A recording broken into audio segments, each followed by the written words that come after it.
When installing the 909 reduced pressure zone assembly, make sure the water is shut off to the area where you are installing the device. Additionally, it is recommended in most potable water installations that a strainer be installed ahead of the backflow preventer to protect all internal components from unnecessary fouling. When installing an assembly, make sure the direction of flow indicator on the valve body matches the direction of water flow of the piping network.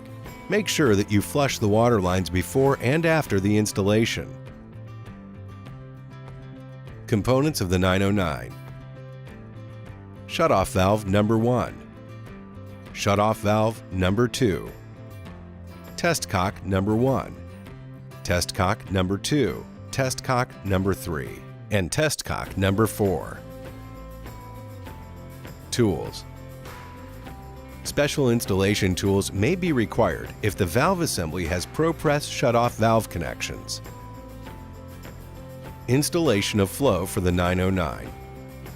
Open test cock number 1 to bleed off any air, then close test cock number 1. Slowly open shutoff valve number 1.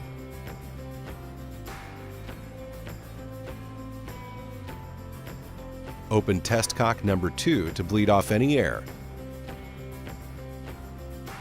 then close test cock number 2.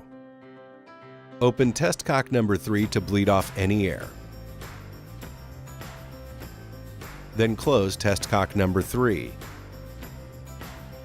Open test cock number 4 to bleed off any air, then close test cock number 4. After all the air has been removed from the system, slowly open shutoff valve number 2.